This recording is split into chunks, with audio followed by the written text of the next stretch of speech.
उद्यापासून हिवाळी अधिवेशन सुरू होत आहे. आपल्या सगळ्यांचं मनापासून स्वागत. मुख्यमंत्री महोदयांनी अतिशय विस्तृतपणे अधिवेशनासंदर्भात विरोधी पक्षाच्या संदर्भात आपल्या समोर चर्चा केली आहे. महायुती सरकारचा जो कारकीर्द कार्यकाळ आहे 3.5 वर्ष होत आहे आणि आमच्या दुसऱ्या इनिंगला काल परवा 1 वर्ष देखील झाली आणि दुसऱ्या इनिंगचं आपलं हे दुसरं हिवाळी अधिवेशन. त्यामुळे आपल्या सगळ्यांचं पुन्हा एकदा स्वागत करतो. कालावधी कमी असला तरी सुद्धा विदर्भातल्या प्रश्नांना न्याय मिळाला पाहिजे अशी शासनाची भूमिका आहे आणि विदर्भाच्या प्रश्नांवर आता जसं मुख्यमंत्री महोदयांनी सांगितलं की विरोधकांनी चर्चा खरी म्हणजे विदर्भाच्यावर घडवली पाहिजे, परंतु सत्ताधारी पक्ष मात्र विदर्भातल्या अधिवेशनामध्ये विदर्भाच्या प्रश्नांना, समस्यांना, विकासाला न्याय देईल आणि चहापानावर तर त्यांचा जो काही बहिष्कार तो त्यांनी प्रोटोकॉल मेंटेन ठेवलेला आहे बहिष्कार घालण्याचा. त्याबद्दल मी काय बोलू इच्छित नाही, पण एकंदरीत गेल्या आमच्या पहिल्या महायुतीच्या इनिंग मध्ये विरोधक फार जोरात होते.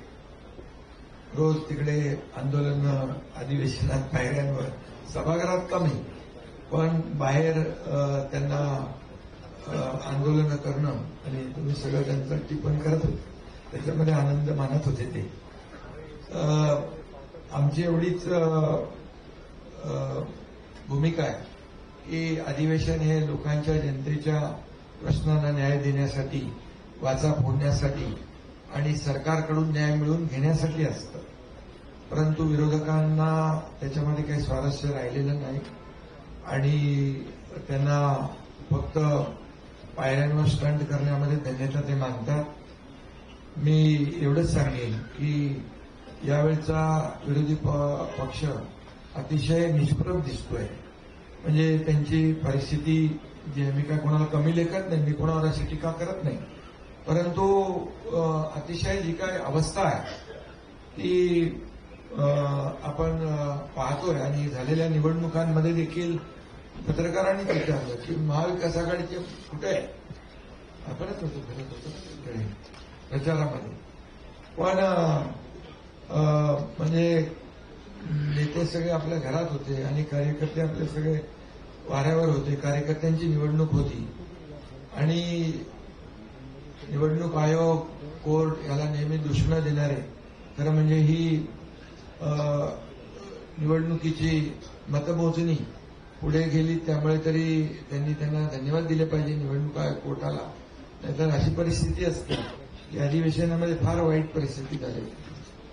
कारण महायुती आम्ही काही ठिकाणी एकत्र लढलो, काही ठिकाणी वेगवेगळे लढलो, मैत्रीपूर्ण निवडणूक झाली आणि महायुतीला जवळपास 70-75% काहीपेक्षा जास्तीचं यश मिळेल अशी परिस्थिती राज्यामध्ये आहे. काय मीही फिरलो, देवेंद्रजी, अजितदादाही फिरले, त्यामुळे मी जिकडे तिकडे फिरलो तिथली परिस्थिती अशी आहे. आणि म्हणून विरोधी पक्ष या ठिकाणी या अधिवेशनामध्ये किती विदर्भाचे प्रश्न उपस्थित करतो माहीत नाही, परंतु आमची सरकारची पूर्णपणे तयारी आहे. यामध्ये शेतकऱ्यांचे प्रश्न असतील, सिंचनाचे प्रश्न असतील, आरोग्य, बेरोजगारी, या सर्व प्रश्नांवर या ठिकाणी त्यांनी चर्चा उपस्थित करावी. सरकार पूर्णपणे त्यांच्या चर्चेला उत्तर देईल. जरी विरोधी पक्ष संख्येने कमी असला तरी सुद्धा आम्ही त्यांना अंडर एस्टिमेट नाही करत आणि त्यांना आम्ही गांभीर्यानेच घेऊ. तसं म्हणजे आम्ही लोकशाहीमध्ये विरोधी पक्षाला देखील त्यांचे मान सन्मान ठेवणारे आहोत. फक्त एकच आहे की लोकांच्या प्रश्न राहिले बाजूला, विरोधी पक्षनेता द्या. विरोधी पक्षनेता का देत नाही? विरोधी पक्षनेता का? मुख्यमंत्र्यांनी सांगितलं होतं की ते अधिकार अध्यक्ष आणि सभापतींचे आहेत, पण जनतेने त्यांना जे काही नाकारलं, झिडकारलं, विरोधी पक्षनेता बनणे एवढे पण संख्याबळ नाही दिलं. त्यांनी आत्मचिंतन, आत्मपरीक्षण केलं पाहिजे. लोकसभेमध्ये पण गेल्या मागच्या वेळेस विरोधी पक्षनेता संख्याबळ नव्हता म्हणून नाही मिळालं.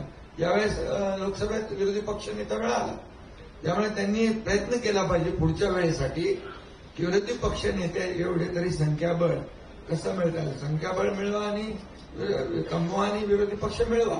पण तरी सुद्धा हा अधिकार पूर्णपणे अध्यक्षांचा आणि सभापतींचा आहे. आमचा कुठलाही त्याला विरोध नाही आणि आम्ही कुठल्याही परिस्थितीमध्ये या ठिकाणी जे काही लोकशाहीमध्ये जे आपल्याला करायचं आहे किंवा जे काही निर्णय घ्यायचा, लोकशाही मानणारे आम्ही आहोत. आणि त्यामुळेच 2.5 वर्षामध्ये जे महायुतीने काम केलं त्याची फलश्रुती विधानसभेच्या झालेल्या निवडणुकीत आम्ही टीम म्हणून काम केलं, त्याची फलश्रुती पाहिली. कारण अनेक जे काही स्पीड ब्रेकर टाकले होते महाविकास आघाडी, ते आम्ही उकडून टाकले. लोकाभिमुख कल्याणकारी योजना केल्या आणि त्यामुळेच या राज्यामध्ये लँडस्लाईड मॅन्डेट मिळालं. देवेंद्रजी आता मुख्यमंत्री आणि आम्ही ते टीम म्हणून काम करतोय. आपण 1 वर्षाचा देखील पाहिलं की जो कार्यकाळ, 1 वर्षातले निर्णय पाहिले, 2.5 वर्षाचे निर्णय पाहिले, 3.5 वर्षामध्ये जे काय काम केलेलं आहे ते जनतेसमोर आहे. आणि त्यामुळे हा लेखाजोखा जो आहे हा जनतेसमोर आहे. विरोधी पक्षाकडून आम्हाला एवढीच अपेक्षा आहे की लोकांचे प्रश्न मांडा. हे काय विरोधी पक्षनेत्याच्या खुर्चीसाठी, आमची लढाई खुर्चीसाठी कधीच नव्हती. आमचा अजेंडा खुर्ची नाहीये. आमचा अजेंडा लोकांनी, ज्या लोकांनी आम्हाला खुर्चीत बसवलंय त्या लोकांचे प्रश्न सोडवणे, त्यांना त्या समस्यांचा उलगडा करणे, त्यांना न्याय देणं, हा आमचा अजेंडा आहे. आणि त्यामुळे निवडणुका झाल्या आम्ही ताबडतोब कामाला लागलो. कुठला आपला एक पहिला प्रकल्प आपण तिथे गेलो. हे निवडणुका झाल्या आता मुंबईमध्ये ऑरेंज गेट, तो टनेल आम्ही ताबडतोब काम सुरू केलं. त्यामुळे आम्ही काम करणारे आहोत.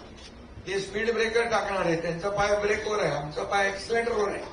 आणि त्यामुळे विकासाचं जे काय आम्ही काम पुढे नेतोय याच्यातून विरोधी पक्षाने थोडा बोध घेतला पाहिजे. हे काय सारखं जळजळ मळमळ, जळी स्थळी, आता काय ते विरोधी पक्षनेता देत नाही, मग मुख्यमंत्री पद रद्द करा. अरे मी मुख्यमंत्री होतो तेव्हाही मला घटनाबाह्य मुख्यमंत्री म्हणायचे, आता उपमुख्यमंत्री आताही घटनाबाह्य. अरे काय लावलंय? इतक्या वर्षाचा अभ्यास तरी करा. इतके वर्ष राज्यामध्ये काय काय कुठली पदं होती आणि कसा कारभार चालला. महाविकास आघाडीमध्ये आणि उपमुख्यमंत्री पद होतं ते काय घटनाबाह्य होतं का? इतक्या वर्षाचं जी काय पद आहे ती घटनाबाह्य आहे. थोडा अभ्यास करून कायद्याचा, मागचे रेफरन्स, सगळ्या गोष्टी माहिती घेऊन बोललं पाहिजे. फक्त आपलं एकच जळी स्थळी कास्टिक पासेन एकनाथ. अरे आणि मी तर काय कामातून उत्तर देतो आणि मी आरोपाला टीकेने उत्तर देतच नाही. म्हणून तर जे काही महाराष्ट्रामध्ये लोकांनी मॅन्डेट दिलेलं आहे, कामाला दिलेलं आहे, कामाची पोस्ट होते. आम्ही तिघही काम करतोय, डे नाईट काम करतोय, घरी बसत नाही. आणि त्यामुळे याचं आत्मचिंतन करावं आणि आत्मपरीक्षण करावं आणि नंतर बोलावं. आणि कोण बोलतंय? अरे विधानसभेत पूर्ण अधिवेशनात पूर्ण वेळ तरी बसा आणि मग बोला. त्यामुळे मी जास्त काय बोलत नाही. आणि यामध्ये मुख्यमंत्री महोदयांनी अनेक गोष्टींना इथं त्याचा उहापोह केलेला आहे. आम्हाला हे अधिवेशन विदर्भात आहे.